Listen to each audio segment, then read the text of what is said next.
जय हिंद फ्रेंड्स।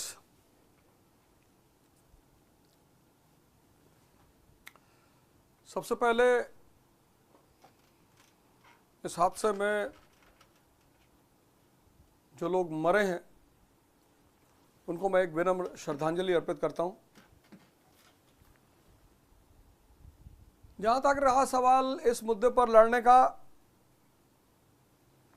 तो सबसे पहली बात यह है, आप जितने भी लोग इसे लड़ रहे हैं, एक इशू पर सेंटर्ड हो जाइए, अलग अलग इशू मत बनाइए। कोई कह रहा है रूम रेंट, कोई कह रहा है ब्रोकरशिप, मत करिए वैसा। आप एक रेगुलेटरी बॉडी की मांग करिए कि हमें गवर्नमेंट की तरफ से एक रेगुलेटरी बॉडी का चाहिए जो पूरे भारत की कोचिंग इंडस्ट्री को रेगुलेट करे। उसमें सेफ्टी हो, उसमें फीस हो, उसमें रेजिडेंशियल इश्यूज हो, सब कुछ हो उसमें। अगर आपने इस मुद्दे को अगर आपने इस मुद्दे को छोड़ दिया, आप सारे लोग इस मुद्दे पे सेंटर्ड हो जाइए। इस मुद्दे पे ठीक है, 1885 में कांग्रेस बनी, आजादी मिली 1947 में, कोई बात नहीं। हो सकता है आपकी इमीडिएट मांगे आपको लगता हो नहीं पूरी हो रही हो, कोई बात नहीं। पर आज अगर आप उस शुरू करेंगे तो उस मूवमेंट को हम लेकर उसे आगे चलेंगे। आप पढ़ाई करिए, आप वापस जाइए, आप पढ़ाई करिए, आप अपना पढ़ाई पे ध्यान कंसंट्रेट करिए। ये मेरा आपसे पर्सनल वादा है।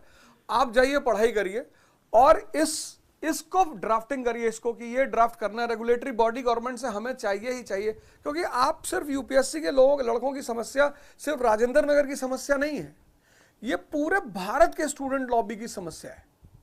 जितने भी लोग तैयारी करते हैं, इसको आप ये मत देखिए कि मेरा ओआरएन का मामला सॉल्व हो जाए बस, उसके बाद भाड़ में जाए जनता, ये सब मत करिए। आपके छोटे भाई बहन हैं, तैयारी करते हैं, पीएमटी की, नीट की तैयारी करते हैं, वो लोग भी बहुत परेशान हैं, पर वो बच्चे हैं, वो किससे कहेंगे। आप सब लोगों से मैं हाथ जोड़कर निवेदन करता हूं कि आप वापस अपने टेबल पर जाइए पढ़ाई करने के लिए, अपने बनाइए। और अगर आप, जैसे आज बहुत सारे लोग, मेरे मन में ये प्लान आया, आज TV9 पे मुझसे बहुत सारे स्टूडेंट मिले, बात हुई, कुछ उन्होंने गुस्सा दिखाया, कुछ मैंने गुस्सा दिखाया। अगर मुझे बिजनेस की बात सोचनी होती ना, कि कॉमर्स की बात, मैं भी आ जाता पहले दिन, दूसरे दिन, तीसरे दिन, आज ही आ जाता कि चलो भाई, जब खाना पूर्ति करना है, जब चलना ही है, सिर्फ चल के 5 मिनट बैठना ही है, तो चलो, चलते हैं। लेकिन कोचिंग इंडस्ट्री के जो बेनिफिट्स हैं, ठीक है, अच्छी बात है, इस संस्था से हमें बहुत लाभ भी मिलता है, कमर्शियल फायदे मिलते हैं, बहुत सारी चीज़ें। आपने स्टूडेंट यूनियन ग्रुप बना रखा है, उसमें कुछ लोग आपको मैसेज करते हैं कि अवध ओझा का कोई भी वीडियो आए तो उस पर कमेंट जारी रहना चाहिए। बिल्कुल जारी रहना चाहिए, एकदम कोई फर्क नहीं पड़ता। आप एकदम कमेंट करिए, आपको 4000% है गाली देने का, आप दीजिए, आपको जो देना है वो तो आप देंगे ही। लेकिन आप गाली देंगे इसलिए मैं आपके मुद्दे को नहीं उठाऊंगा, ऐसा कोई मेरा इरादा नहीं है। एकदम उठाऊंगा आपके मुद्दे को। सरकार, इस आंदोलन को चलते रहना चाहिए, रेगुलेटरी बॉडी का आंदोलन चलते रहना चाहिए। मैंने कहा ना कि पूरे देश में, सिर्फ ओआरएन नहीं, पूरे देश में ये जो कॉम्पिटिटर लॉबी है वो बहुत परेशान है, इन सारे मुद्दों को लेकर परेशान है, सेफ्टी के मुद्दों को लेकर परेशान है। ठीक है, आपका ओआरएन का मुद्दा आज सॉल्व हो जाएगा, फिर इलाहाबाद, फिर भोपाल, फिर कानपुर, फिर पटना, फिर इंदौर, जयपुर, उनका क्या?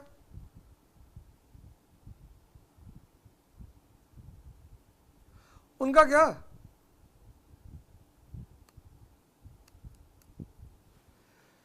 तो इस मुद्दे को इमीडिएट हैंडल करने के लिए मैंने एक ऑर्गेनाइजेशन बनाने का प्लान किया है।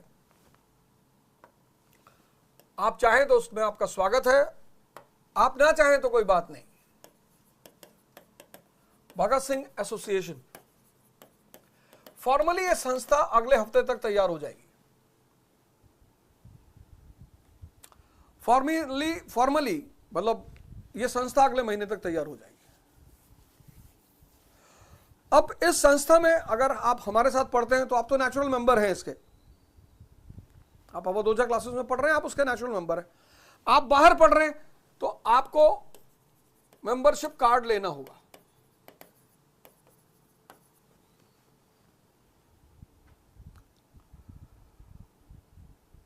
फिलहाल हम इसका प्रयोग दिल्ली में कर रहे हैं। ये क्या संस्था क्या करेगी, ये जो लीगल मुद्दा है, ये जो लीगल तरीका है इस रेगुलेटरी बॉडी के मुद्दे को, उसको आगे बढ़ाएगी। सिर्फ उतना ही नहीं, ऐसा ही नहीं कि सिर्फ उस मुद्दे को आगे बढ़ाएगी, इसके और खास फायदे होंगे। Online sessions,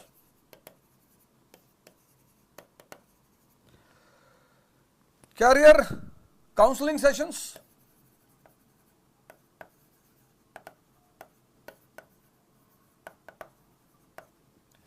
medical emergency. जैसे आज आप में से बहुत लोगों ने कहा कि साहब मकान मालिक हमें लास्ट मोमेंट पे कहता है कि आप कमरा छोड़ो। Residential emergency, residential emergency, mental health. Unofficially ये सारे काम मैं करता ही रहा हूं। मैं किसी का नाम तो नहीं ले सकता, क्या जरूरत है उस नाम को लेने की, लेकिन ऐसे बहुत सारे लोग रहे हैं जिनके घरों में बड़ी बड़ी चुनौतियां रही हैं। मैं आपको एक बड़ा छोटा सा एग्जांपल देता हूं, बहुत छोटा सा एग्जांपल। हमारा एक कोलीग हुआ करते थे, मैं नाम तो उनका नहीं लूंगा, कोरोना टाइम में उनकी डेथ हो गई। आप आएंगे पर्सनली तो मैं आपको दिखाऊंगा, मिलाऊंगा, पर किसी का नाम मैं नहीं लूंगा। हमारे एक कोलीग की कोरोना में डेथ हो गई। उसके 2 बच्चे, एक बेटा एक बेटी, दोनों छोटे। बुंदेलखंड का एरिया है और पिछले 3 या 4 साल से उन बच्चों की मेंटेनेंस, उनकी पढ़ाई, सब कुछ एक संस्था के थ्रू जाता है। हमने तो किसी से नहीं कहा।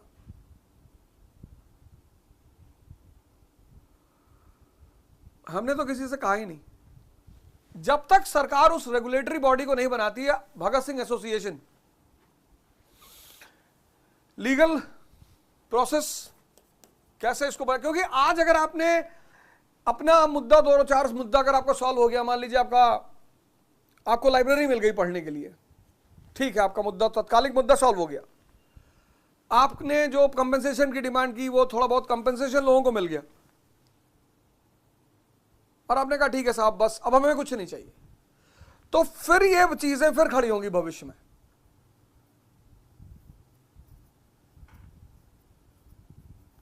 ये चीजें फिर भी भविष्य में खड़ी होंगी।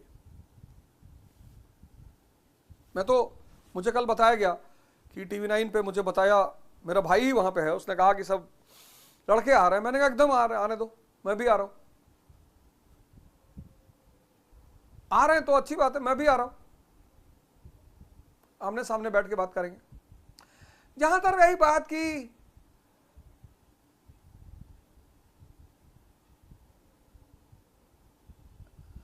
अवधोजा के वीडियोस पे कमेंट्स करेंगे, और जितने लोग इस बात को प्रमोट कर रहे हैं, मतलब अपील कर रहे हैं ग्रुप में, पढ़ लो यार, ये जो तुमको पैसे पहुंचा रहे हैं ना कि अवधोजा के ग्रुप पे कमेंट्स कराओ, ये तुम्हें कोई काम नहीं आएगा। कराओ, तुम्हारी मर्जी है, कराओ, पर आएगा कोई नहीं काम।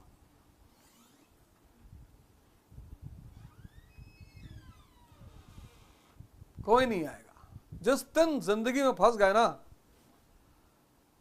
उस दिन कोई काम नहीं आएगा। ये मेरी लाइफ का पर्सनल अनुभव है। ये तो तुम लिखते हो टेलीग्राम चैनल में कि कोई भी वीडियो अवध ओझा की आए तो उस पर गाइस तुम पूरी दुनिया से कमेंट कराओ तो भी कोई फर्क नहीं पड़ेगा। मुझे जो तुम्हारे लिए करना है, मैंने रेगुलेटरी बॉडी का मुद्दा उठाया, मैंने कहा लिमिटेड सीट्स हर कोचिंग में होनी चाहिए। कितनी कोचिंगें तैयार होंगी जरा जाके पूछो उनसे, कितनी कोचिंगों की बेसमेंट अभी तक सील हुई? तो 4-10 खाना पूर्ति कर दी, सील हो गई, बस बात खत्म।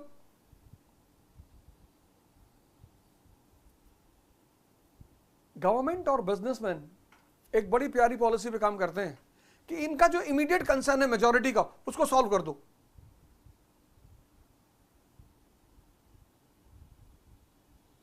गवर्नमेंट और बिजनेसमैन वो कहते हैं इनका इमीडिएट जो कंसर्न है, इमीडिएट उसको सॉल्व कर दो। फिर ये 2 महीने बाद सब कुछ भूल जाएंगे।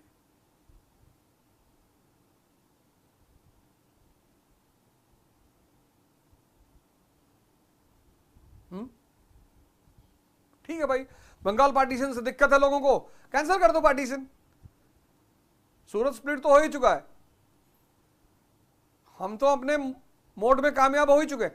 तो मेरे कहने का मतलब सीधा ये है कि ठीक है, अगर आपको इमीडिएट चीजें दूर करनी कि भैया हमारा मैटर दूर हो, बाद में जो लोग आएंगे वो देखें अपने से, हम नहीं जानते, फिर तो कोई बात नहीं, फिर तो कोई बात ही नहीं। अगर आप ये सोचते हैं कि हम जो लोग अभी यहां पे हैं उनका इशू का कंसर्न खत्म हो जाए, बाकी जो लोग आएंगे हम उनको देख लेंगे, बाकी जो लोग आएंगे वो अपना अपना देखेंगे, फिर तो कोई बात ही नहीं। क्योंकि अभी तो कोचिंग में एडमिशन्स का टाइम है, अगर 15 दिन इंस्टीट्यूट्स बंद रह गए तो सबके धंधे पे फर्क पड़ेगा। तो किसी भी कीमत पर इंस्टीट्यूट को तो खोलना तो है ही है।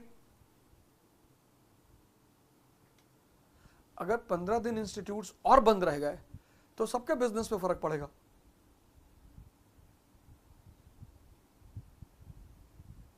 कैरेट एंड स्टिक पॉलिसी तो जानते ही हो, पढ़े होगे।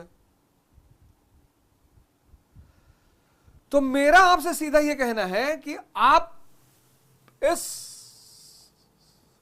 जब तक सरकार एक रेगुलेटरी बॉडी नहीं बना देती है, मैं आपकी तरफ से आपका पक्ष रखता रहूंगा। फिलहाल यह प्रयोग मैं दिल्ली में करने जा रहा हूं और फिर मेरा इरादा है कि इसका विस्तार किया जाए, पैन इंडिया किया जाए, क्योंकि लोग ऐसा थोड़ी यहीं परेशान है, हर जगह परेशान, हर जगह एक्सप्लॉइटेशन चल रही है। अगर मुझे गाली देने से मुद्दा सॉल्व हो जाता है, अरे तो और गाली दे लो।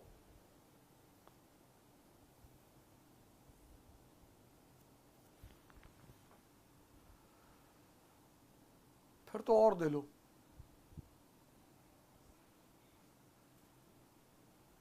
पर आपके सामने ये एक ऑप्शन है, भगत सिंह एसोसिएशन।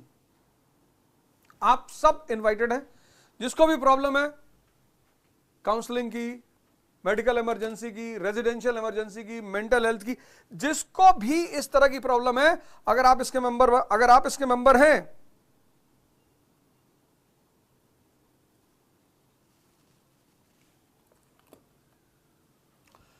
इसमें एक पॉइंट और छूटा है, एजुकेशनल असिस्टेंस। मैं वैसे ही बुलाता रहता हूं। अभी कितने लोगों का जब प्रीलिम्स खत्म हुआ, मैंने वीडियो बनाई, मैंने कहा कि बाबूजी जिनका भी प्री नहीं हुआ है और वो परेशान है, कितने लड़के मुझसे मिलने आए, वो आके मुझसे मिल सकते हैं। और कितने सारे लोग मुझसे मिलने के लिए अवध ओझा क्लासेस में आए। आप सभी का स्वागत है इस नए ऑर्गेनाइजेशन में।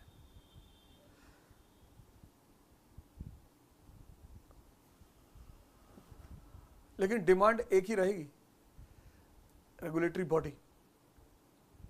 अभी ये जो छोटे छोटे कैरेट्स आपको मिल रहे हैं, और मैं आपको बता दूं कि हर आंदोलन में विपक्ष के लोग दल में रहते ही रहते हैं। बिजनेसमैन का काम क्या है? पैसा खिला दो, 50 लोग उसकी तरफ से बोलेंगे, आपको क्या पता चलेगा कि आपके साथ हैं कि नहीं है? ना, हमें सबसे आश्चर्यजनक बात यह लगी, सबसे आश्चर्यजनक, मतलब उससे ज्यादा आश्चर्यजनक आज तक लगी नहीं। पहली बार हिंदुस्तान में मैंने घटना देखी जिसमें जो मेन कल्प्रिट है उसकी फोटो ही नहीं, उसका नाम ही नहीं, उसके लोग प्ले कार्ड ही नहीं है। पर कोई बात नहीं, उन सब चीजों से कोई फर्क नहीं पड़ता। आपका स्वागत है अवध ओझा क्लासेस में, आप आइए। आप इसका मेंबरशिप कार्ड बना सकते हैं, आप हमसे कार्ड ले जाइए। आप आइए, जितने भी लोग इस आंदोलन को आगे बढ़ाना चाहते हैं, इसको लीगली आगे बढ़ाना चाहते हैं कि सरकार, एक तो सेफ्टी कंप्लायंसेस, रेगुलेटरी बॉडी में 4 चीज तो होनी है। सेफ्टी कंप्लायंसेस, 200 से ज्यादा बच्चे किसी इंस्टीट्यूट में नहीं बैठेंगे, किसी भी क्लास में 200 से ज्यादा बच्चे नहीं बैठेंगे। सेफ्टी 200 बच्चे,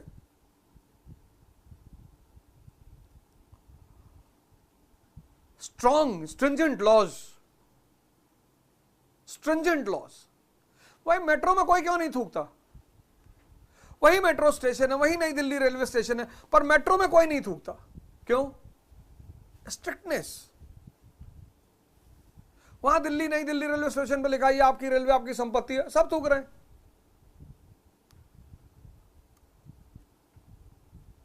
और एक सबसे बड़ी बात, और हर साल हर इंस्टीट्यूट को जो उसके क्लासरूम सिलेक्शन है उनकी लिस्ट जारी करनी होगी। आईजीपी नहीं, आईजीपी नहीं चाहिए, क्लासरूम सिलेक्शन। क्लासरूम 50 बच्चे आपकी क्लास में पढ़ रहे थे, आपकी कोचिंग में 50 बच्चे पढ़ रहे थे, इस 50 में से जिन्होंने पूरे साल आपके साथ पढ़ाई की है उनमें से कितने लोग सेलेक्ट हुए हैं? ये 4 स्पेसिफिक डिमांड रहेगी। सबसे पहली डिमांड रहेगी सेफ्टी कंप्लायंसेस। और आप लोग अब अगर किसी बेसमेंट में बैठ के पढ़े, सेफ्टी कंप्लायंसेस। दूसरा, लॉ, स्ट्रिंजेंट लॉज। तीसरा, लिमिटेड नंबर ऑफ स्टूडेंट्स।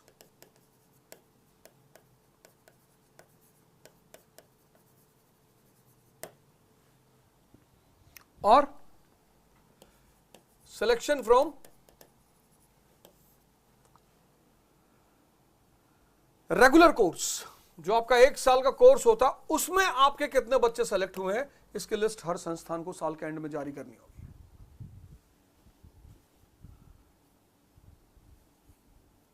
ये आपके पक्ष में है।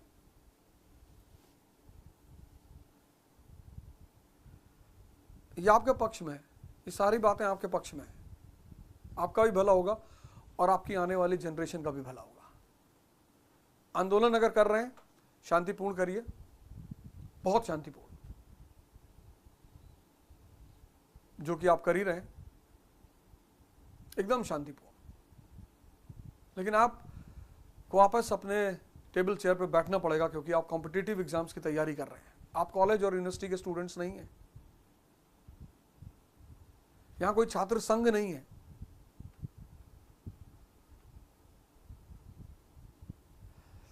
इस एसोसिएशन में 5 मेंबर आपकी तरफ से रहेंगे, आप नॉमिनेट करना। इस भगत सिंह एसोसिएशन में 5 मेंबर आपकी तरफ से रहेंगे, वो आप नॉमिनेट करना। वो मैं स्टूडेंट लॉबी को दे दूंगा कि आप अपने मेंबर नॉमिनेट करो, जिससे कि आपके मेंबर को इस इंस्टीट्यूशन की जितनी भी एक्टिविटीज हैं सबकी आपके मेंबर सूचना दे। वो नॉमिनेशन स्टूडेंट लॉबी के हाथ में रहेगा। और 5 मेंबर हम नॉमिनेट करेंगे। टोटल 10 मेंबर की कमेटी होगी। तो 5 मेंबर आपकी तरफ से और 5 मेंबर मेरी तरफ से, मतलब हमेशा जो भी स्टूडेंट लॉबी होगी वो 5 मेंबर उसको उसमें नॉमिनेट करेगी। तो 5 मेंबर स्टूडेंट की तरफ से, 5 मेंबर मेरी तरफ से, 10। और वो 10 मेंबर पूरे साल का जो वर्कआउट है इस एसोसिएशन का, वो आपको,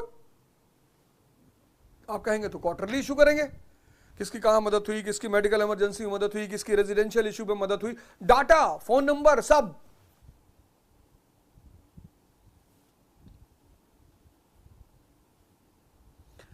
इसके बदले में मैं ये नहीं कहूंगा कि आप हमारे यहां एडमिशन ले लें, बिल्कुल नहीं कहेंगे। देखो यार, तुम लोग दूसरों के कहने पर अगर स्पॉन्सर्ड, कई लोग हमसे बाद में आके कहे सर हम आपसे पढ़े हैं। अरे पढ़े हो या नहीं पढ़े हो वो सब अलग की बात है,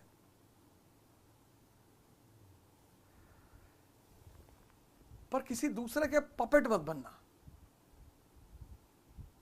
ऐसा मुझे लगता है कि तुम सब लोग आईएएस की तैयारी करते हो, फ्यूचर ब्यूरोक्रेट बनने जा रहे हो, तो